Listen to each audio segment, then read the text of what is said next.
¿Cómo están, familia? Uy, no, yo sé que estamos cansados, que la jornada ha sido larga, que está haciendo frío, pero estamos bien, ¿no? ¿Cómo estamos?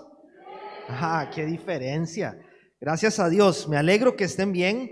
Yo de mi parte muy agradecido con Dios, como cada sábado, ¿no? Es un privilegio y una bendición poder encontrarnos un sábado más en casa. Así que la hemos estado pasando muy lindo desde el inicio y no dudamos en que lo que tenemos por delante también va a ser de bendición para cada uno de nosotros.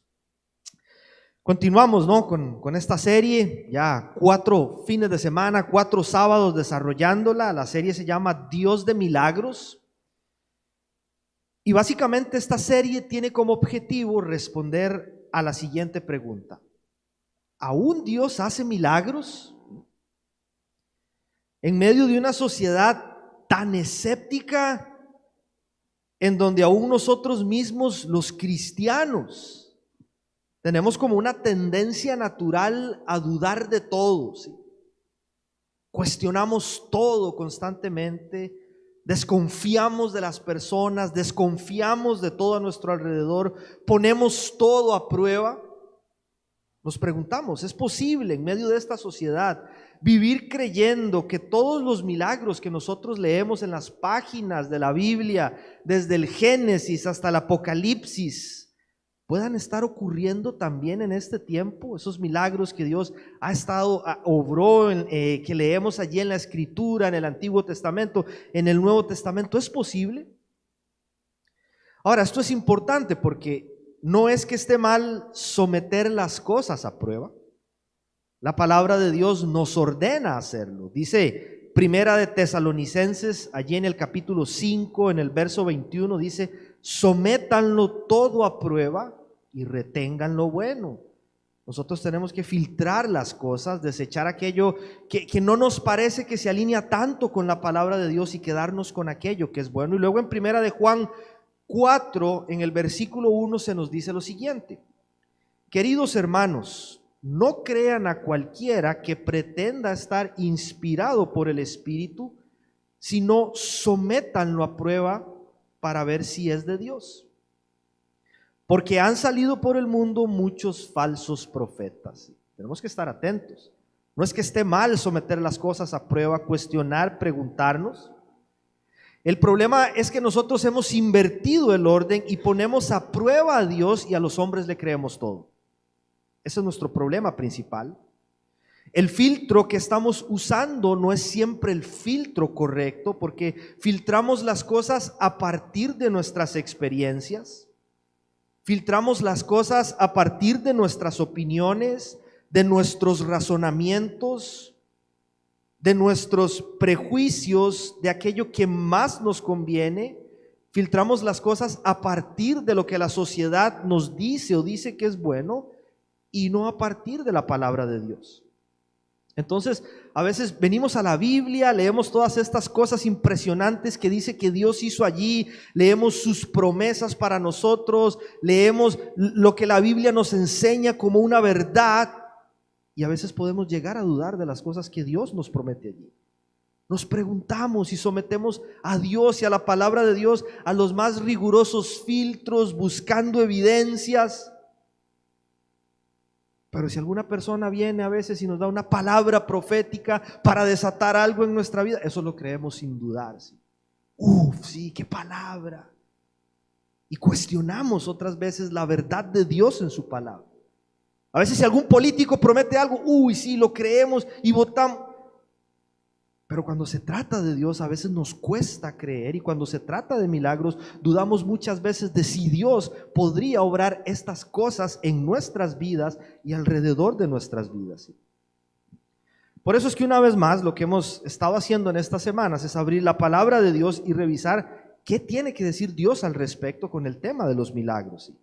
Y encontrar allí una respuesta bíblica, saludable, equilibrada, cristocéntrica, que nos ayude a comprender esto desde una perspectiva correcta, ya que sin duda el Dios en el que creemos no solo tiene poder para hacer milagros, sino que no dudamos de que Él sigue obrando milagros en este tiempo. ¿Sí? Entonces, para introducir el tema de hoy, que como mencioné es el cuarto tema ya, me gustaría hacerlo con la siguiente pregunta. ¿Cuántos alguna vez se han perdido? ¿Sí? Se han extraviado en algún momento de sus vidas, ¿no? Ya sea por algunos minutos, podría ser, por algunas horas capaz, o por días enteros, no sabemos. Quizá mientras conducen, o si han estado de visita en algún otro lugar que no conocen, o cuando estaban chicos y le soltaron la mano a sus padres allí, cuando estaban en el shopping o en la feria y se perdieron por algunos minutos. Por cierto, he visto la cara de terror en algunos niños que les ocurre esto. Debe ser una experiencia traumática, gracias a Dios que nunca me pasó. Pero pregunto, ¿cuántos han vivido alguna experiencia similar en sus vidas? No sé cómo les ha ido a ustedes con esto, pero tengo que decir que una de las experiencias o de las experiencias más horribles que he experimentado en mi vida es la de no saber en dónde estoy, ¿sí? Perder el sentido de orientación y no tener ni idea de dónde está, ¿sí? Incapaz de ubicarse, incapaz de reconocer el espacio a tu alrededor. Nadie levantó la mano en esta experiencia, pero quizá los que han tomado siestas saben de qué estoy hablando. Una vez tomé una siesta y me desperté y no tenía ni idea de dónde estaba. Estuve como por 5 minutos viendo a mi alrededor, hasta que Irene me dijo: Coco, ¿estás bien? Horrible, se siente espantoso, ¿sí? Usualmente me es fácil ubicarme, no tengo problema, tengo un buen sentido de orientación, pero cuando por alguna razón no sé a dónde estoy, me desespero y me desespero mucho. Entonces recuerdo cómo una vez nos pasó en unas vacaciones familiares. Dios nos había permitido hacer un viaje fuera de nuestro país. En ese tiempo todavía estábamos en Costa Rica, y una vez que ya habíamos llegado a ese lugar donde íbamos a vacacionar, teníamos que hacer un viaje en auto que demoraba varias horas. Era todo un día de viaje, trasladándonos desde una ciudad a otra ciudad. Era una distancia muy larga. Y después de conducir todo el día, cuando por fin llegamos a donde nosotros nos íbamos a quedar, ya era bastante tarde, ¿sí? Era de noche, muy de noche, ya estaba oscuro, estaba haciendo mucho frío. Llegamos en medio de una tormenta de nieve, estaba cayendo muchísima nieve. Ire estaba embarazada de Isabela, le faltaban solo 2 meses nada más para que Isabela naciera, y allí no había cerca muchas cosas, ¿sí? No había un hospital cerca. Entonces llegamos y yo me empiezo a preocupar, ¿sí? No había nada abierto, había muy poca gente afuera caminando. Y empezamos a tener problemas para encontrar el lugar en el que nosotros nos íbamos a quedar, el lugar en el que íbamos a pasar la noche. No lo encontrábamos, parecía ser que estaba muy escondido en alguna entrada, no podíamos ubicarlo, quién sabe cuántas veces le pasamos al lado, pero no lográbamos verlo y nos empezamos a extraviar. Dábamos vueltas por toda la zona una y otra vez, pero en lugar de acercarnos, más bien empezamos a alejarnos del pueblo y empezamos a subir por una montaña. En realidad no tenemos ni idea de cómo hicimos esto, pero empezamos a subir por una montaña por la que generalmente solo suben personas que van a ir a esquiar, ¿sí? Que van a ir a tirarse de allí en sus esquís y demás, y no sé cómo llegamos por ahí. De esto nos dimos cuenta después, si no jamás habríamos subido por ahí. Pero empezamos a perdernos, y la cantidad de nieve era tanta que en un momento el auto nos empezó a derrapar, a moverse de un lado hacia otro. No le habíamos puesto las cadenas adecuadas a las ruedas para que nos mantuvieran bien en la carretera, ¿sí? Y estábamos perdidos allí en medio de la nada. No sabíamos dónde estábamos, no sabíamos qué hacer. En algún momento intentamos manejar la situación y solucionar las cosas por nuestra cuenta, pero empezó a pasar el tiempo, transcurrían los minutos, transcurrían las horas, y con la pérdida de tiempo llegó la pérdida de la paciencia también, y con la pérdida de la paciencia empezó a llegar desesperación. Se convirtieron en horas de terror para nosotros. Logramos salir de allí donde estábamos y de repente vimos una luz encendida, había un lugar, nos estacionamos por allí Y gracias a Dios salieron dos mujeres que nosotros no dudamos que Dios las puso allí cuidadosamente. Eran ángeles de carne y hueso que estaban allí para ayudarnos a nosotros. Ellas eran locales y no tuvieron problemas en salir a esa hora de la noche con ese frío en medio de la nieve a darnos una mano.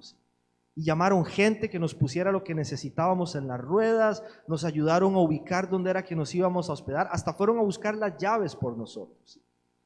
Y después de un tiempo con estas personas pudimos emprender de nuevo el viaje de regreso a casa, ¿sí? O al menos en esta ocasión el viaje de regreso al lugar donde nosotros nos íbamos a quedar. ¿Por qué les cuento toda esta historia? El tema de hoy se titula El milagro de regresar a casa. Y básicamente tiene que ver con ese momento en nuestras vidas en el que después de haber experimentado el horror y el dolor y la desesperación de habernos alejado de Dios y por consecuencia de todo lo que es importante para Dios, nuestra relación con Dios, nuestro propósito en Dios, nuestra familia, incluso de aquellos sueños, de aquellas metas y de aquellos anhelos que Dios bajó a nuestro corazón, de pronto ocurre algo milagroso, sí, que solamente puede ser producido por el poder de Dios, algo que pasa aquí en nuestra mente y que pasa aquí en nuestro corazón y que nos hace reaccionar de una forma en la que reconocemos, estoy perdido, sí, necesitamos ayuda y entendemos que ya es tiempo de virar en U y emprender el camino de regreso a casa. Vamos a estar hablando sobre este milagro, por qué es un milagro y cómo Dios lo sigue obrando en nuestras vidas en este tiempo. Pero antes vamos a tomar unos segundos para orar y poner estos minutos que tenemos por delante en manos de nuestro Señor. Papá, una vez más te damos gracias porque podemos estar en tu casa, Señor, reunidos, alabándote, adorándote, Señor, dándote la honra y la gloria que solamente tú mereces, Señor. Gracias por traernos hasta acá, Señor, hasta este lugar, en esta noche, en esta hora, en este tiempo, convencidos de que hay propósito para nuestras vidas, Dios, y queremos escucharte, Señor, hablándonos, Dios, en este tiempo, desafiando nuestras vidas, Señor, sanando nuestros corazones, renovando nuestras fuerzas, animándonos, Dios, y sobre todo diciéndonos, Señor, hacia dónde debemos ir cada uno de nosotros en este tiempo. Si es que hay alguien hoy, Señor, que se encuentra en ese momento dando vueltas, Señor, sin encontrar cuál es la ruta, cuál es la dirección por la cual debe seguir su camino, Señor, yo te pido en el nombre de Jesús que tu Espíritu Santo, Señor, esté trayendo revelación, dirección, guiando y mostrando a partir de tu palabra, Señor, hacia dónde debe dirigirse, papá. Te lo rogamos en el nombre de Cristo, Padre. Síguenos hablando, Señor, como lo has hecho hasta este momento, papá, y que tu palabra, Señor, encuentre hoy un lugar, Señor, en nuestros corazones, donde quedarse allí, Señor, donde echar raíces profundas, Señor, y a partir de allí empezar a dar un fruto abundante, un fruto que perdura en nuestras vidas, Señor. Oramos estas cosas, Dios, en el nombre de tu Hijo Jesucristo. Amén. Bien, para desarrollar el tema vamos a estar en el Evangelio de Lucas en esta ocasión. Vamos a estar allí a la altura del capítulo 15, del versículo 11 en adelante. Allí van a estar los textos en la pantalla. Esto es lo que se conoce como la parábola del hijo pródigo o la parábola del hijo perdido, le llaman algunos. Creo que la mayoría de nosotros conoce la historia, pero siempre es bueno resumirla de alguna manera para entrar en contexto y tomar el hilo del mensaje. Sí, esta es la enseñanza que a partir de una parábola Jesús le da a sus discípulos y básicamente tiene que ver con este padre, con este papá que tiene dos hijos y uno de ellos se le acerca a su padre y le dice: papá, dame lo que a mí me corresponde de la herencia. Entrégamelo, papá, yo lo quiero irme, quiero hacer mi vida, no quiero depender de vos, quiero irme lejos y disfrutar de esa herencia que me corresponde. ¿Sí? Aunque es muy probable que al igual que hoy en el 2021, hacer esto, o sea, darle la herencia a alguien antes de haber partido de esta tierra, es probable que no fuera algo tan común. Es muy probable que este hombre también sabía que hacerlo, que darle esto a su hijo no era lo mejor, pero este padre accede principalmente para respetar la libertad y la voluntad que tenía su hijo para elegir qué camino tomarse.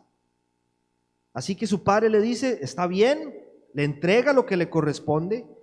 Y lo que el texto narra allí, o lo que esta parábola nos cuenta, es que una vez con el dinero en sus manos, este hijo se alejó por completo de su padre, se fue lejos de su familia, se fue lejos de su hogar para empezar a vivir de una manera desenfrenada, ¿sí?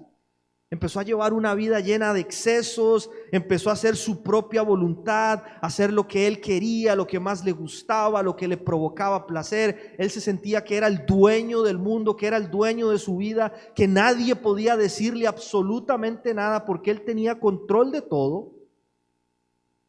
Hasta que un día, allí en medio de las peores circunstancias, algo ocurre, ¿sí? Algo cambia en su mente, algo cambia en su corazón. Y este hombre llega a entender que la decisión que había tomado no era para nada la mejor y que ya era momento de emprender el viaje de regreso a casa. Dice Lucas allí, capítulo 15, versículos del 14 al 16, que cuando ya lo había gastado todo, sobrevino una gran escasez en la región. Y él comenzó a pasar necesidad, así que fue y consiguió empleo con un ciudadano de aquel país, quien lo mandó a sus campos a cuidar cerdos. Tenía tanta hambre que hubiera querido llenarse el estómago con la comida que daban los cerdos, pero aún así nadie le daba nada. Y dicen el 17 y el 18, pero de la versión Dios habla hoy, que al fin se puso a pensar, ¿sí? Otra versión dice que por fin recapacitó, como que le llegó un 220 a la cabeza y al corazón, y este hombre dijo, wow, ¿qué es lo que está pasando? ¿Qué es lo que estoy haciendo? Y se dijo, ¿cuántos trabajadores en la casa de mi padre tienen comida de sobra, mientras yo aquí me muero de hambre? Y dice el 18, regresaré a casa de mi padre y le diré, Padre mío, he pecado contra Dios y contra ti. Esto es muy importante porque alguien podría preguntarse, ¿y por qué un milagro? ¿Sí?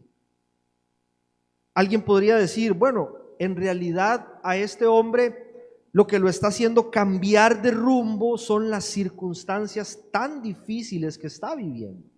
Tiene hambre, el trabajo que tiene no es muy bueno, hay escasez en la zona, se quedó sin plata, está solo, llegó a una situación muy difícil en su vida. Es muy probable que eso es lo que cualquier persona elegiría hacer, regresar a casa. Pero no necesariamente, ¿sí? En primer lugar, porque nuestro orgullo a veces es tan grande, y lo que voy a decir es fuerte, pero lo voy a decir a partir de lo que esta parábola nos enseña, que muchas veces nosotros preferimos seguir comiendo comida para cerdos antes de reconocer que nos equivocamos, que tomamos una decisión que no era la más sabia, que no era la correcta, ¿sí? Pero en segundo lugar, decimos que es un milagro porque lo que vemos en esta historia, lo que vemos que este hijo hizo y dijo, demuestran que hay un arrepentimiento genuino en su corazón. Es un cambio de dirección que no es provocado ni por las emociones. Él no está siendo emocional en ese momento, que tiene un deseo, un impulso, pero que rápidamente después va a decir, no, la verdad es que mejor me quedo aquí. No es las emociones, no son las circunstancias lo que lo están empujando a eso, no es alguien que lo está presionando a decirle, tienes que regresar, no es la presión de alguien, sino que es el poder de Dios que está obrando en la vida de un hombre como este. Porque vean lo que dice esta parábola allí en el 18-19. Tengo que volver a mi padre y decirle, papá, he pecado contra el cielo y contra ti. Ya no merezco que se me llame tu hijo. ¿Sí? Vamos a ver, nosotros vivimos en una cultura del yo nunca pierdo. ¿Sí? Este es el tiempo de yo siempre tengo la razón. Si nadie quiere admitir que se equivoca, nadie le gusta mostrar vulnerabilidad, nadie le gusta ser humilde y reconocer sus errores. Pero admitir que hemos pecado, ¿sí? Que debemos pedir perdón a veces a personas que hemos lastimado, a personas a las que les hemos fallado, ¿sí? Y sobre todo reconocer que producto de nuestras decisiones, consecuencias deben ser asumidas, aun si eso significa que podríamos perder algunos derechos. Eso no puede ser llamado de otra manera, sino un milagro mismo, porque es Dios llegando a lo más profundo de nuestro corazón y haciéndonos reconocer que verdaderamente tomamos una decisión que no era la más sabia, ¿sí? Y nadie puede provocar que una persona reconozca su pecado sino Dios mismo, ¿sí? Es la obra del Espíritu Santo convenciendo al mundo de pecado. Esto es lo que está pasando allí. Esto es lo que está ocurriendo allí. Por eso decimos que es un milagro. Sí, las circunstancias eran difíciles, sí, no la estaba pasando bien, sí, se equivocó y hizo lo que no debió haber hecho, pero en medio de esto este hombre tiene la humildad para reconocer y decir: he pecado contra mi padre, he pecado contra Dios y tengo que regresar a casa, no solo para que me den comida, no solo para que me den una habitación caliente, no solo para que me den ropa, tengo que regresar a casa y pedir perdón por la decisión que tomé. Y eso es una obra de Dios en la vida de un hombre o de una mujer que se equivoca y que entiende que es tiempo de regresar a casa y restaurar lo que se ha echado a perder en el camino, ¿sí? Esto es lo que escribe el autor R.C. Sproul. Es un libro de los que él escribe en donde aborda el tema del arrepentimiento. Él dice que desde antes de que el pecado entrara al mundo, hubo un tiempo cuando toda la raza humana representada por Adán, dice, gozaba de obediencia delante de Dios y de una perfecta comunión con Él. Esto fue antes de que el pecado entrara al mundo y de que entonces toda la raza humana empezara a nacer con esta naturaleza que tenemos nosotros de pecadores. Vivíamos en perfecta comunión con el Padre. Él dice, sin embargo, perdimos el paraíso cuando nos alejamos de Dios y cada persona siguió su propio camino. Así que hoy en día, cuando llamamos a la gente a la conversión, todavía es apropiado pensar en ello como un regreso a casa, un retorno a donde estábamos originalmente, en la presencia de Dios, en comunión con Dios y en sumisión a Dios. El llamado al arrepentimiento es un llamado al retorno, un llamado a volver a casa.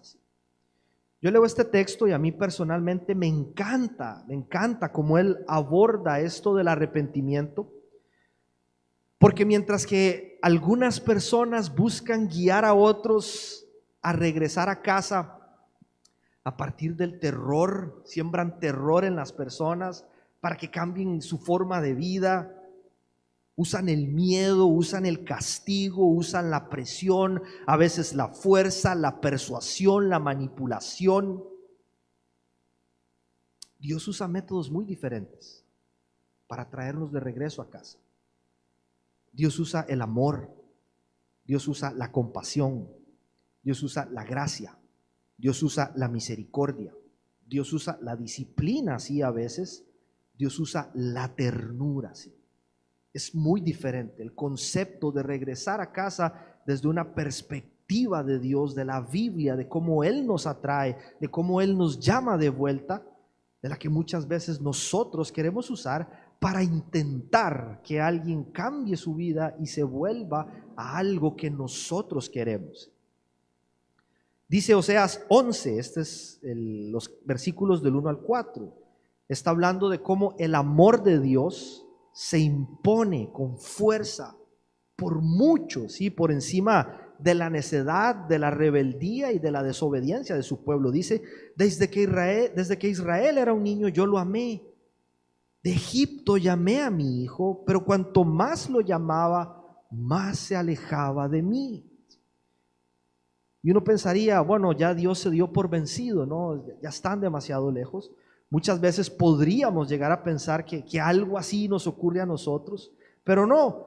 Esto es lo que dice el texto. Dice, ofrecía sacrificios a sus falsos dioses y quemaba incienso a las imágenes. O sea, se habían vuelto por completo idólatras.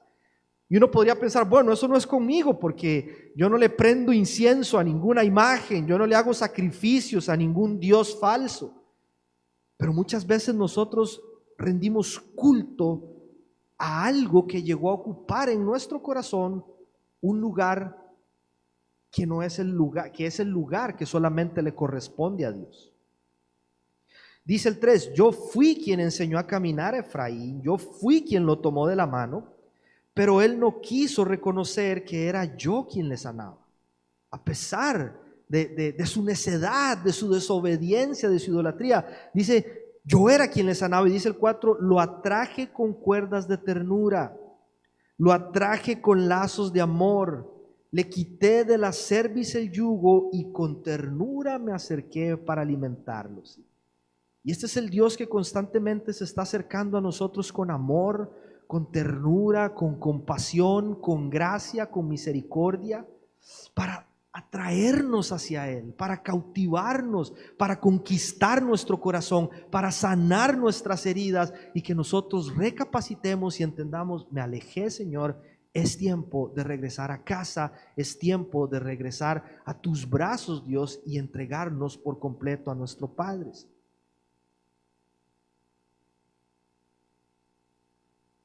La palabra de Dios nos recuerda que arrepentimiento genuino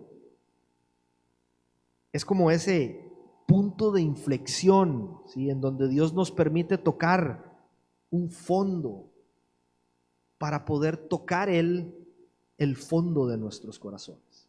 Nos permite llegar hasta ahí, ¿sí? Como esta parábola del hijo pródigo donde su padre le dice, ok, es tu decisión, y este hombre llega a una situación crítica en su vida. Y a partir de allí es que Dios va a empezar a trabajar en su corazón. Y es allí cuando somos vulnerables que Cristo se cruza en nuestro camino y nos damos cuenta de que hemos estado conduciendo en la dirección equivocada y con dolor en el corazón pisamos los frenos, giramos en U y empezamos a regresar de vuelta a nuestro hogar, de vuelta a casa, de vuelta a los brazos del Padre. Entonces, ¿qué aprendemos de esta parábola nosotros que podemos aplicar en nuestra vida y que está relacionado con este milagro que solamente el Espíritu Santo puede provocar en nosotros de hacernos entender que ya es momento de regresar a los brazos de nuestro Padre? Voy a mencionar algunos principios al respecto y voy a ser muy breve, ¿sí? En realidad podríamos desarrollarlos cada uno muchísimo más, pero por tiempo solamente los voy a mencionar. Entonces, número 1, si el primer principio de lo que aprendemos de esta parábola es que las crisis son como el megáfono de Dios que nos recuerda a nosotros que ya es tiempo de volver a casa. Es Dios hablándonos, es Dios llamándonos. Dios nos permitió llegar hasta ahí con un propósito, ¿sí? Nosotros a veces vemos las crisis solamente como una consecuencia, sí, de algo malo que hice, Señor, y entonces nos pasamos culpando por esto. Algunos ven las crisis como un castigo de Dios y otras veces las vemos como algo que no entendemos y que según nosotros no merecemos. ¿Por qué, Señor, me permites pasar por esto? Sin embargo, nosotros tenemos que aprender a ver las crisis no solamente como oportunidades para crecer y oportunidades para aprender cosas nuevas, sino que tenemos que ver las crisis como una muestra de la gracia y del amor de Dios que a través de las circunstancias nos está diciendo, hijo, es tiempo de regresar a casa, hija, es tiempo de regresar a casa. Y allí en lo más profundo de la situación es que nos encontramos de nuevo con Él, ¿sí? Crisis cumplen muchas veces el propósito de impulsarnos a hacer lo que de otra manera nunca habríamos hecho, lo que nunca nos habríamos atrevido a hacer, y Dios nos permite llegar a ese límite, ¿sí? A ese punto en nuestras vidas donde ya no podemos más, donde nos estamos quemando, donde ya no sabemos qué más hacer, para que entendamos que no es por ahí y podamos encontrarnos con Él, regresar a Él y entregarnos por completo a Él. Y es mi caso, porque de no haber llegado a un punto así en mi vida, tenía dos caminos yo en ese momento, hace unos 15 años atrás. O le entregaba todo a Dios y le decía: Señor, aquí estoy, encárgate por completo de mi vida, es un desastre, no sé qué hacer, te la entrego, Señor. O seguía con mi orgullo creyendo que estaba bien y iba a terminar sin familia, sin matrimonio, sin trabajo. Y estoy convencido de que Dios me libró de cosas mayores que tenían que ver incluso con mi vida en esta tierra. Y me dio esta segunda oportunidad, me regaló esta segunda chance, donde entendí en ese momento: wow, ya no estoy haciendo nada aquí, Señor, es tiempo de regresar a casa. Y fue allí donde experimenté su amor de una forma real, de una forma genuina, como nunca antes lo había experimentado. Entonces vean qué interesante, dice Lucas 15, 14 al 16, que cuando ya lo había gastado todo, sobrevino una gran escasez en la región. Apareció la crisis en ese momento, vino escasez y él ya no tenía dinero, no podía hacerle frente a los gastos más básicos, a sus necesidades más básicas. Y comenzó a pasar necesidad, ¿sí? Y esto es importante porque allí, en este momento donde aparece la escasez, él pudo haber tomado la decisión de decir: bueno, regreso a casa en este momento. No tengo dinero, hay necesidad, no puedo sostenerme, no puedo satisfacer mis necesidades. Pero parecía ser que aún le quedaban a este hombre reservas de autosuficiencia y orgullo. Todavía tenía ahí un cuarto en el tanque que no lo hizo en ese momento tomar la decisión correcta, ¿sí? Y esto es importante y quiero que le prestes atención, porque es lo que muchas veces hacemos nosotros en medio de una crisis. Empezamos a poner parches en las grietas y a tapar con nuestros recursos las grietas para que, según nosotros, esos esfuerzos puedan contener lo que es inevitable en nuestras vidas. Ya sabemos que no es por ahí, pero todavía tenemos la aguja con una reserva y decimos: no, yo lo voy a hacer, Señor. No, yo puedo solo, yo lo puedo hacer, es por aquí, Señor. Y terminamos llegando a una situación más crítica. Dice el 15, así que fue y consiguió empleo con un ciudadano de aquel país, quien lo mandó a sus campos a cuidar cerdos. Imagínate, no podía haber caído más bajo este hombre. No por el trabajo que desempeña, porque ningún trabajo honrado es indigno y hoy en día es muy diferente. Pero en aquel tiempo, culturalmente, para los judíos era otra cosa. Los cerdos eran considerados animales inmundos. Cuidar cerdos era lo peor que un judío podía llegar a haber hecho en aquel tiempo, ¿sí? Era desagradable para ellos y los convertía en personas impuras ceremonialmente. Pero ahí estaba este hombre intentando contener, intentando poner parches en las grietas, intentando controlar la situación con sus propias fuerzas. Todavía no se había agotado esa aguja. Pero dice el 16, tanta hambre tenía que hubiera querido llenarse el estómago con la comida que daban los cerdos, pero aún así nadie le daba nada. La pregunta para nosotros es esta, y es lo que tendríamos que reflexionar en un punto como este. ¿Qué tan bajo estamos dispuestos a llegar?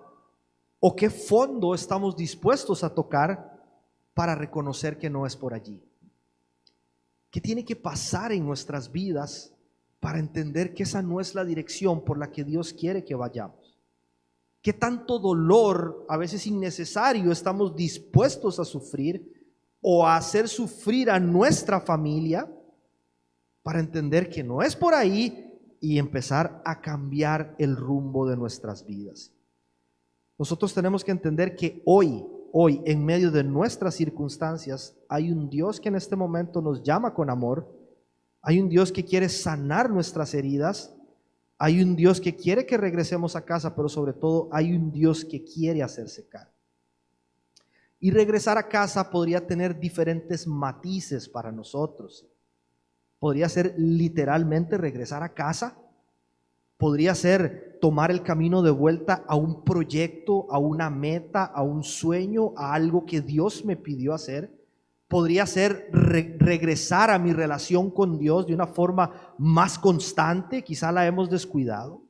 Cada uno de nosotros en una tarde como hoy tiene que entender qué significa para nosotros regresar a casa y hacia dónde es que Dios quiere que nosotros cambiemos la dirección y empecemos a tomar el camino correcto.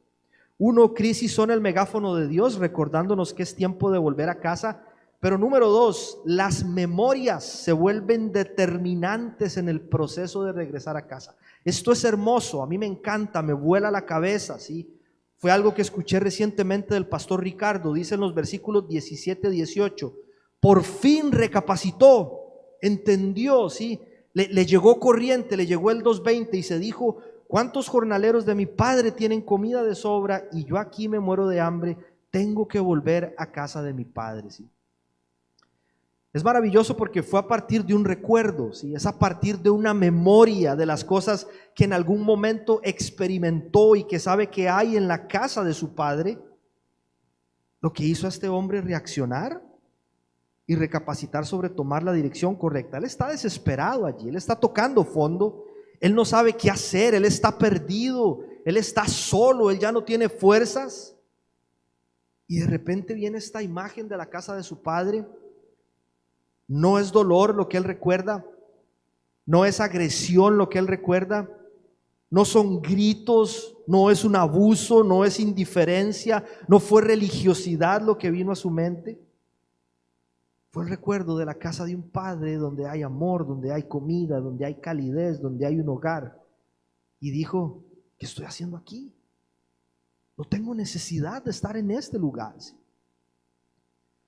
Por eso es que nosotros no podemos minimizar el valor de las cosas buenas en las que invertimos hoy y en las que a veces podríamos decir, es que esto no tiene fruto, no está dando el fruto, no estoy viendo el fruto que yo quiero.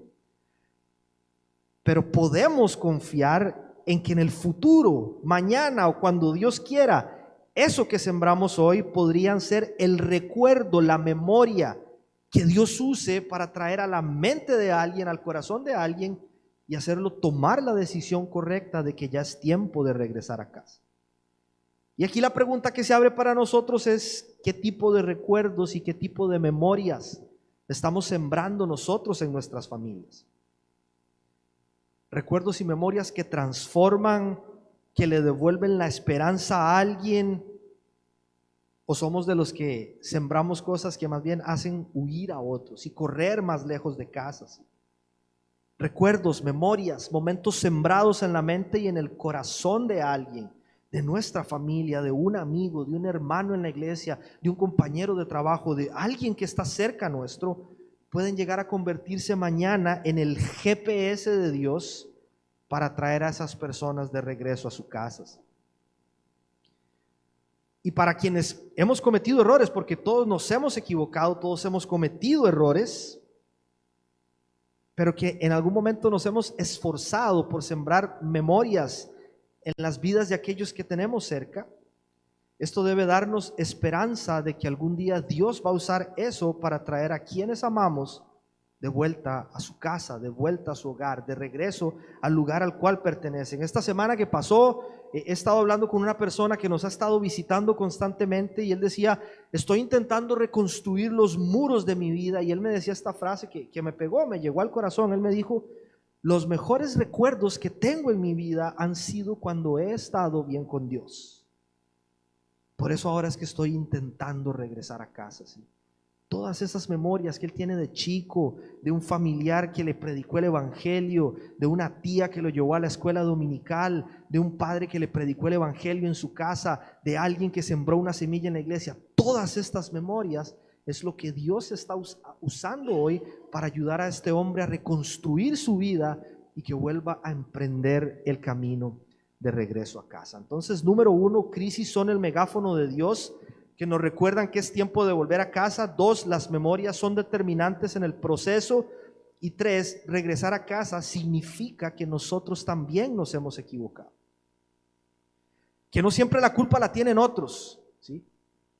Mucho menos Dios, que no siempre soy la víctima de la película, que en algunas ocasiones yo podría ser el villano también, que tenemos que rendirnos delante de Dios y ser humildes para reconocer nuestros errores, pedirle perdón a Él y reconocer que su gracia es suficiente, ¿sí?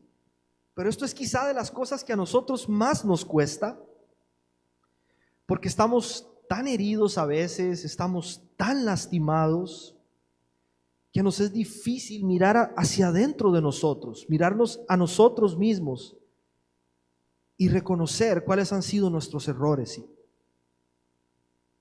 Quizá no delante de Dios, porque a veces no nos resulta tan complicado, ¿sí? Venimos delante de Dios y le abrimos nuestro corazón.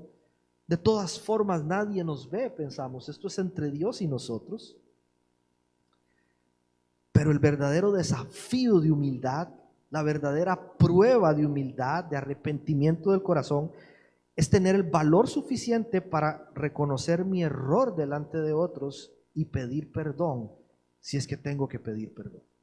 Eso ya no nos resulta tan sencillo, eso ya no nos es tan fácil. Pero esta es la actitud de este hombre, allí en el 18-19. Tengo que volver a mi padre y decirle: papá, he pecado contra el cielo y contra ti. Yo no merezco que se me llame tu hijo, trátame como si fuera uno de tus jornaleros. Ni siquiera le pide que lo trate como esclavo, ¿sí? Porque aunque los esclavos eran pertenencia de sus amos, eran como parte de la familia, al menos tenían un lugar donde quedarse, tenían comida. Pero un jornalero en ese tiempo era solamente contratado por unas horas, por unas cuantas monedas, y la persona podría pagarle cualquier cosa, ¿sí? con tal de que cumpliera una tarea. Él regresa y dice: papá, me siento tan mal que no vengo a exigir mis derechos como hijo, no vengo a que me dé, lo que quiero es que me trates como si fuera uno de tus jornaleros. ¿Cuál es nuestra actitud cuando entendemos que fallamos, que nos equivocamos? ¿Cómo es delante de Dios y cómo es delante de las personas a las que nosotros hemos quizá lastimado con nuestro estilo de vida o con nuestra forma de ser? 3, regresar a casa significa reconocer mis errores. 4, regresar a casa es un viaje que dura toda la vida. Esto es importantísimo también, porque nos habla de una palabra que nosotros no podemos desechar nunca, no podemos sacarla de nuestro kit de herramientas diarias en las cosas que tenemos que entender. Dios está obrando en nosotros, y es la palabra procesos. Dios está obrando en nuestras vidas a través de un proceso. Toma tiempo reconstruir lo que se destruyó, toma tiempo sanar lo que se lastimó, toma tiempo restaurar lo que se rompió. No porque Dios no pueda hacerlo, Él puede hacerlo sin duda alguna, pero hay lecciones que Dios quiere enseñarnos en el camino. Hay detalles que Él quiere que disfrutemos durante el viaje, y hay cosas, áreas de nuestra vida que Él va a ir transformando a través de un proceso. Nosotros le entregamos nuestra vida a Él y dejamos que Él se encargue del resto. Dice el versículo 20: así que emprendió el viaje y se fue a su padre. No sabemos cuánto duró este viaje. Lo que sí sabemos es que desde el momento en que tomó la decisión de regresar hasta que llegó, hubo todo un camino por recorrer, de reflexión, de oración, de capitalizar lo aprendido. Y a mí esto me recuerda que debemos sacar un poco el pie del acelerador y no vivir tan apresurados por llegar a la meta y querer ver los resultados de las cosas hoy mismos. Dios quiere que demos fruto, sí, pero dice su palabra que quiere que demos un fruto que perdure. Eso es muy diferente. Hay personas que uno las mira y uno dice: wow, qué montón de fruto está dando. La pregunta es: ¿cuánto va a durar ese fruto? Porque muchas veces, para dar fruto que perdure, nosotros tenemos que vivir un proceso donde tenemos que echar raíces profundas primero, para luego poder crecer de la forma adecuada y sostener el fruto que Dios va a dar a través de nosotros. Y cuando lo aplicamos a la sanidad, tenemos que entender que eso toma tiempo, que es un proceso, que no podemos presionar a las personas para que estén sanas de la noche a la mañana, no podemos obligarlas, no podemos hacer que el proceso que solamente Dios puede hacer, lo llevemos a cabo nosotros en nuestras fuerzas. Con la ayuda de Dios, como vimos en la serie de Nehemías, vamos a ir colocando ladrillos, uno tras otro, hasta ver el resultado final. Pero hay heridas en nosotros y en aquellos que hemos lastimado que van a tomar un tiempo para cicatrizarse. Dejemos que Dios se encargue del proceso. Confiemos en lo que Él está haciendo en nuestras vidas. Hagamos la parte que nos corresponde. Hagámoslo bien, con excelencia, con esfuerzo, con compromiso, con dedicación, con humildad. Pero de lo que se sale de nuestras manos, dejémoselo a Él. Disfrutemos el viaje, aprendamos a vivir los detalles, aprendamos a tomarle el valor a las lecciones que Dios nos está enseñando en este tiempo. Y un día, cuando menos lo esperemos, vamos a estar viendo resultados en nuestras vidas de algo que Dios ha venido trabajando durante un proceso que ha tomado mucho tiempo. 4, regresar a casa es un viaje que dura toda la vida. Y 5, esta me encanta, Dios siempre está atento a nuestros regresos. Dios no se olvida de nosotros, Dios no se alejó de nosotros, aunque nosotros hayamos tomado el camino equivocado y estemos muy lejos de Él. Dice el verso 20 ahí en la B, todavía, en la parte B, todavía estaba lejos, estaba largo el hijo, apenas, y se veía así diminuta la silueta que iba regresando a su hogar. Y dice, cuando su padre lo vio y se compadeció de él, salió corriendo a su encuentro, lo abrazó y lo besó.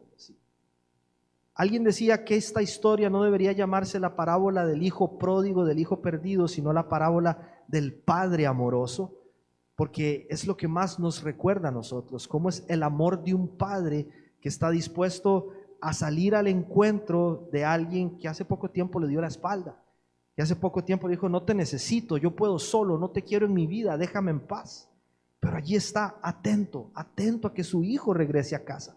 Y a diferencia de lo que la sociedad nos dice o nos enseña, y la religiosidad, y que muchas veces hemos llegado a creer, que nos dice cuando nos equivocamos, no vuelvas a casa porque tu padre te va a castigar, huye de ahí, corre de ahí, aléjate de ahí. El evangelio nos enseña a decir, porque me equivoqué, porque fallé, necesito volver a mi casa, necesito volver a mi hogar, correr hacia mi padre, porque Él es quien me va a recibir con los brazos abiertos y me va a ayudar a reconstruir mi vida, a sanar, ¿sí? Es ese Dios que está esperando a que tomemos esa decisión y regresar a aquello que Él preparó para cada uno de nosotros, ¿sí?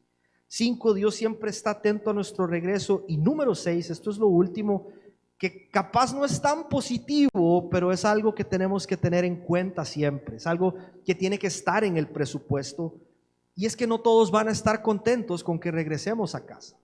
Por supuesto, sí. No todas las personas a nuestro alrededor, y ojo, algunas veces las más cercanas, van a querer ver cómo nos levantamos.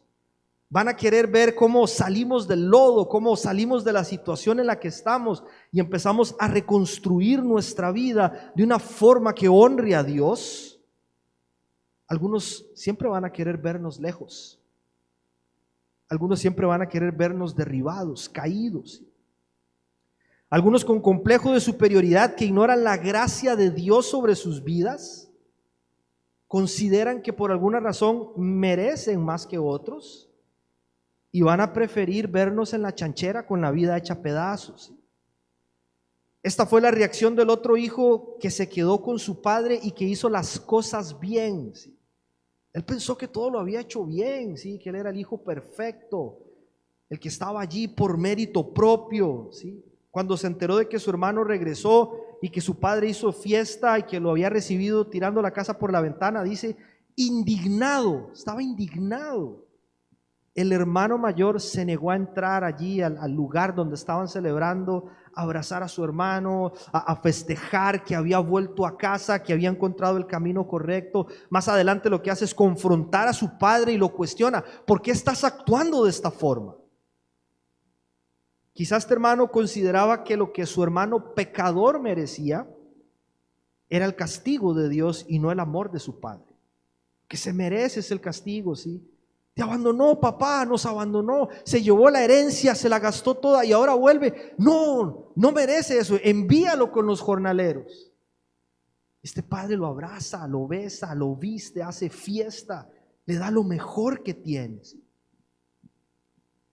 Este hermano mayor se me parece a muchos de nosotros que a veces tendemos a olvidarnos de dónde nos sacó el Señor. Como que de a rato se nos escapa de dónde nos rescató Dios, y a veces con aires de superioridad nos atrevemos a ver a nuestro hermano que peca diferente por encima de nuestros hombros, preguntándole a Dios: ¿y para cuándo el castigo, Señor? Se nos olvida que lo que Dios derramó sobre nosotros fue su amor y su gracia y su misericordia constante. Demos gracias a Dios que tenemos a Cristo Jesús, nuestro Salvador, que a diferencia de este hermano, Él no se avergüenza de nosotros, sino que intercede por nosotros delante del Padre y se alegra cuando sabe que uno de nosotros puso su confianza en Él y tomó la decisión de regresar a casa. Dice Hebreos 2:11: por lo tanto, Jesús y los que Él hace santos tienen el mismo Padre. Por esa razón, Jesús no se avergüenza de llamarlos sus hermanos. ¡Wow! Maravilloso. Es hermoso esto. Que no se nos olvide nunca de dónde nos sacó Dios. Que no se nos olvide que nosotros tampoco merecíamos nada, ¿sí? Pero que su gracia es tan abundante que alcanzó para nosotros, y que nuestra tarea ahora es ir por el mundo donde Dios nos sembró, en familia, en la iglesia, en el barrio, en la casa, dando de gracia lo que de gracia hemos recibido. Ahora que tuvimos la oportunidad en la tarde de ir a compartir buenas noticias al parque que está aquí al lado, salí de mi casa con esta frase en mente que la leí hace unas semanas atrás. El autor escribió: evangelismo no es más que un mendigo diciéndole a otro mendigo dónde hallar pan. Eso es lo que nosotros salimos a hacer, ¿sí? Yo encontré un lugar donde hay pan, un pan que me quita el hambre. Yo sé de alguien que puede darte agua y que esa agua va a saciar tu sed. Ven conmigo, te muestro. No vamos allí para creer de cierta manera que somos merecedores de algo más, siendo que todo lo que hemos recibido ha sido únicamente por la gracia de nuestro Señor, que envió a su Hijo a dar su vida en rescate por cada uno de nosotros. Vamos a finalizar. Yo le voy a pedir, no sé si a Carver o a Aura, si me apaga estas luces de acá adelante, y vamos a finalizar viendo un video. Así que quiero que por favor le prestes atención a este video y que veamos lo que Dios sigue haciendo en vidas de hombres y mujeres que regresan a casa.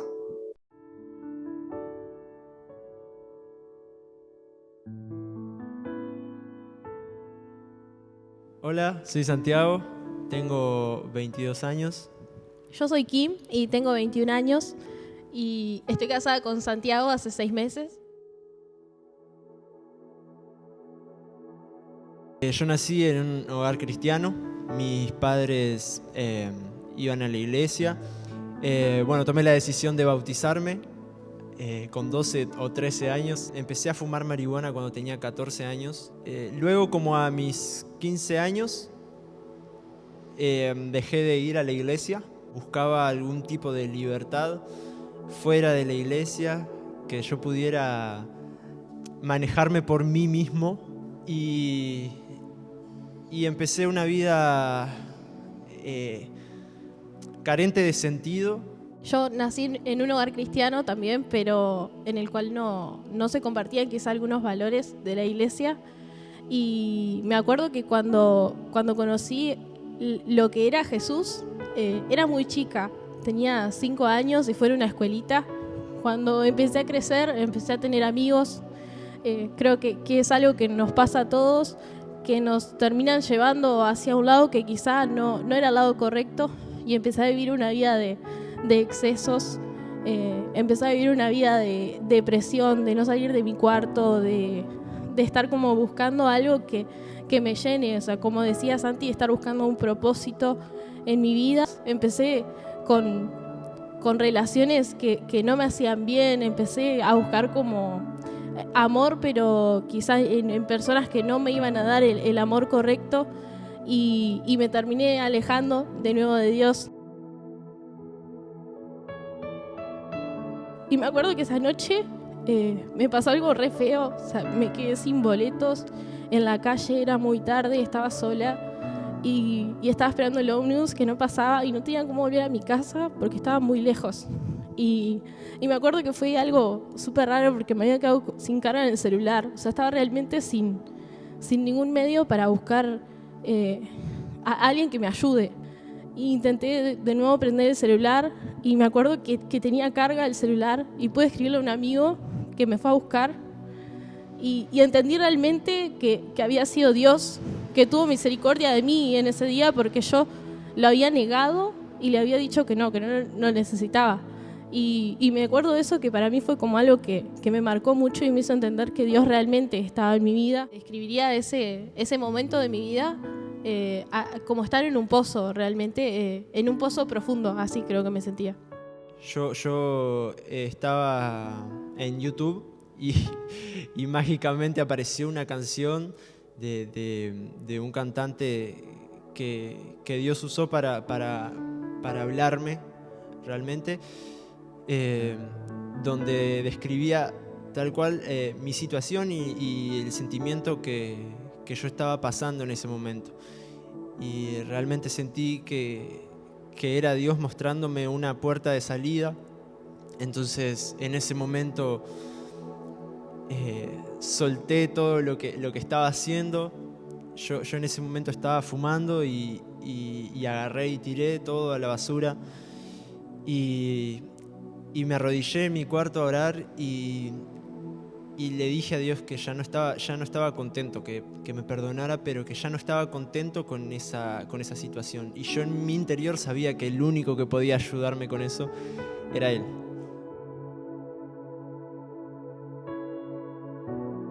A mis 13 años capaz me regalaron una guitarra. Esa guitarra estuvo juntando polvo por 5 años, tal vez 5 o 6 años, realmente no la usaba, o sea, desafinada, con polvo. Pero cuando volví a encontrarme con Dios nuevamente, me enseñó lo lindo de poder alabar a Dios, de poder alabarlo con música, de poder adorarlo con música. Y bueno, y gracias a Dios hoy hago que toco la guitarra.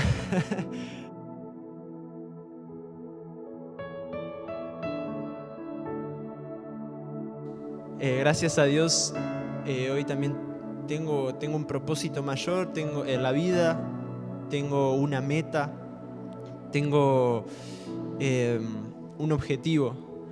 Que es que todos puedan conocer el amor que Dios ha tenido conmigo. Vino alguien y me dijo, me dio una palabra, un versículo que hasta el día de hoy me acompaña, que está en Jeremías, que dice: con amor eterno te he amado, por lo tanto te sigo tratando con misericordia. Y me acuerdo que eso fue realmente lo que me sorprendió y lo que me hizo entender que volver a casa estaba bien y que Dios me recibía bien a pesar de yo sentirme culpable, que delante de Él yo ya no tenía más culpa. Yo no había llegado a tener una relación que durara más de 3 meses, literalmente. O sea, una relación como seria. Mi relación más seria tuvo 3 meses. Y bueno, y conocí a Kim. Fue hermoso poder encontrarla y bueno, y ha sido mi relación más larga y va a ser mi relación más larga.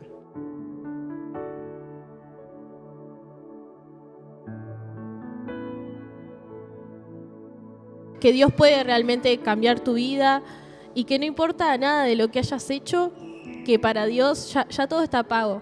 O sea, ya no hay nada que pagar, no hay nada que nosotros tengamos que pagar. Me gustaría animar a esas personas que están orando tal vez por otra persona. Mi madre, creo que mi madre y y varios hermanos en la fe oraron por mí en ese momento en el que yo no estaba bien, que yo estaba realmente ciego. Y yo estoy seguro que la oración de ellos y de ella, de mi madre, ayudó en ese momento realmente. Si estás orando por tus padres, si estás orando por tu hijo, si estás orando por tu sobrino, por tu primo, por quien sea, seguí orando porque así como Dios en un momento se metió realmente en mi cabeza, tal vez yo no lo quería, tal vez yo estaba como tratando de ir a otro camino, pero así como Dios se metió en mi cabeza, puede hacerlo con esa persona por la cual vos estás orando. Entonces, keep going.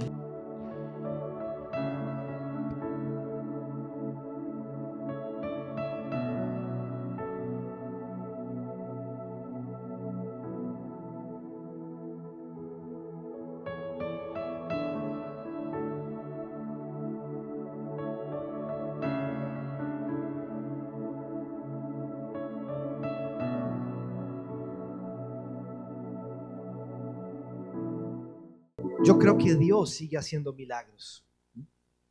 No me cabe la menor duda de que Él sigue transformando vidas, de que Él sigue llamando a sus hijos de regreso a casa, de que Él sigue construyendo donde lo que hay son escombros, reconstruyendo cosas nuevas, restaurando corazones, sanando familias, sanando vidas. Santi y Kim son un testimonio de ello. Hoy no nos pueden acompañar, pero tuvieron el valor de abrir su corazón y compartirnos su historia de vida y desafiarnos a no bajar los brazos. Si es que hemos estado intentando con nuestras fuerzas que alguien tome el camino correcto, nosotros oremos que de lo demás se encarga el Señor. Pero nos desafían también a reconocer con humildad que hay un momento en nuestra vida en donde lo único que podemos hacer es decir: Señor, ya no más. Ya no quiero seguir poniendo parches para tapar las grietas con mis fuerzas. Ya no quiero seguir posponiendo esta situación creyendo que puedo tener el control. Dios, solamente tú puedes sanar mi vida. Solamente tú puedes transformar mi vida. Solamente tú puedes restaurar mi vida. Y podemos regresar a Él sin culpas. Si nos arrepentimos de forma genuina, Él nos perdona, Él nos entrega su perdón. Cristo Jesús derramó su sangre en la cruz para eso, para que podamos regresar a casa sin temor, para que podamos regresar a casa sin culpa, para que podamos regresar a casa sin peso sobre nuestros hombros. Basta con rendirnos a sus pies. Dice Joel 2:13: arrepiéntanse y vuelvan a mí, pero háganlo de todo corazón y no solo de palabra. Basta ya de decirlo. Que sea un cambio genuino en nuestro corazón, una decisión que nace aquí, ese convencimiento que solamente el Espíritu Santo puede darnos, y que tomemos la decisión correcta. Dice: yo soy tierno y bondadoso y no me enojo fácilmente. Yo los amo mucho y estoy dispuesto a perdonarlos. Ese es el Dios en el que nosotros creemos. Un Dios que no nos demanda sacrificios para aplacar su justa ira, sino que Él decidió proveer lo necesario para poder recibirnos de vuelta a casa, y fue a su Hijo Jesucristo. Y hoy el camino está disponible para nosotros. Quizá alguien se pregunta: ¿cómo? ¿Sí? ¿Cómo emprendo el camino de regreso a casa? ¿Sí? Quizá al igual que el hijo de la historia, y en la situación en la que muchos pudimos habernos encontrado, hoy alguien quizá está en una situación similar, dándose cuenta que el camino que tomó no ha sido el mejor, un camino que aparentaba ser bueno, quizá un camino un poco más amplio, un poco más cómodo, un poco más atractivo. Incluso un camino donde se hacen cosas que a simple vista podrían parecer agradables a Dios, pero sabemos que no es por ahí, ¿sí? Un camino que nos hace sentir bien, que de a ratos nos exime de nuestras responsabilidades y de huir a los problemas de la vida. un camino que satisface nuestras necesidades, que pareciera ser, nos ofrece la paz que tanto anhelamos. Un camino que provee aprobación, reconocimiento, aplausos, amigos. Un camino que pareciera ser nos conduce a la meta con rapidez, que nos hace sentir plenos, completos, exitosos, que triunfamos, pero que al final de cuentas, al final del día, al acabar la jornada, solamente está trayendo dolor, destrucción y soledad en nosotros y en aquellos que tenemos cerca. Y tenemos que saber que el camino de regreso ya está disponible para nosotros. Ese camino se llama Cristo Jesús. Él dio su vida para que nosotros podamos regresar a nuestro Padre y en Él empezar a regresar a todos aquellos lugares de nuestra vida en los que Dios quiere que nosotros estemos hoy y que por alguna razón estamos demasiado lejos, ¿sí? Dios quiere que regresemos hoy a nuestro hogar. Dios quiere que tomemos de vuelta el camino de regreso a casa. Y la convicción que podemos tener es que sabemos que Él va a estar allí al lado nuestro, sosteniéndonos, cuidándonos, guiándonos, dándonos la fuerza y ayudándonos cada día a tomar mejores decisiones, de manera que podamos llegar con éxito al lugar al que Él quiere llevarnos. Le voy a invitar a que se ponga de pie. Vamos a cerrar esta noche en una oración, poniéndonos en manos del Señor y pidiéndole a Él que nos esté guiando, que nos esté direccionando, que nos esté mostrando el camino a seguir, que esté sanando nuestras vidas en este momento y poniendo esa convicción en nuestro corazón que nos lleve a decir: Dios, ya entendí, Señor, ya sé por dónde es, papá. Dame las fuerzas, Dios, para no seguir posponiendo más lo que tengo que hacer, Señor. Dame el ánimo, Dios, para tomar decisiones correctas, papá. Dame las fuerzas, Señor, para dar estos nuevos pasos de fe, que aunque quizá el camino no va a ser sencillo, Señor, y hay mucho escombro para levantar en el camino, hay muchos ladrillos para juntar en el camino, Señor, sé que tú me vas a ayudar, Dios, para empezar a reconstruir mi vida de la forma correcta, Señor.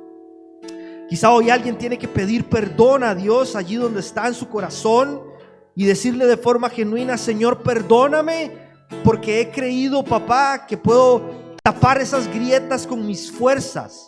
He creído, Señor, que yo puedo controlar y contener, Señor, la situación, pero hoy me doy cuenta, Señor, que no tengo ni la capacidad, ni las fuerzas, ni los recursos para hacerlo, Señor. Te pido perdón, Dios, porque nos hemos alejado de ti, Señor, y de los propósitos que tú tienes para nuestra vida, Señor.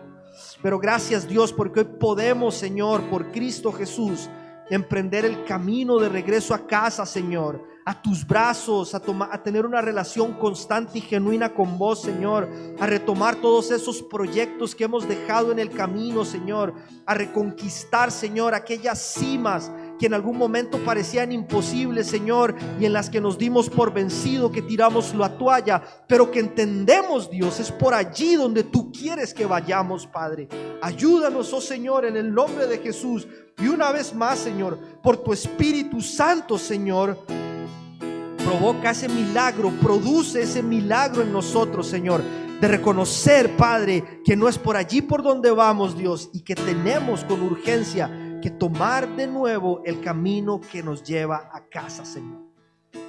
Hoy oramos también, Señor, por todas esas personas que amamos con nuestro corazón, Dios, que están perdidas, Dios, que se han alejado, Señor, que están extraviadas, que piensan que pueden seguir tapando las grietas con sus fuerzas, Señor. Solamente podemos venir delante de ti y orar por ellos, Señor, y pedir para que tú también estés haciendo la obra en ellos, que tu Espíritu esté trayendo convencimiento a ellos en sus vidas, sanándoles, guiándoles, Señor, mostrándoles el camino a seguir, Dios, y transformándoles, Dios, desde adentro hacia afuera, para que empiecen a tomar de nuevo el camino que los traerá de vuelta a su casa, Señor, a su hogar, en tu presencia, Señor, en los brazos del Padre, Dios. Gracias, Señor. Gracias por esta noche, gracias por esta familia, gracias por darnos el privilegio de poder predicar tu evangelio, Señor, ese evangelio que transforma, que sana, que restaura, que renueva, Señor.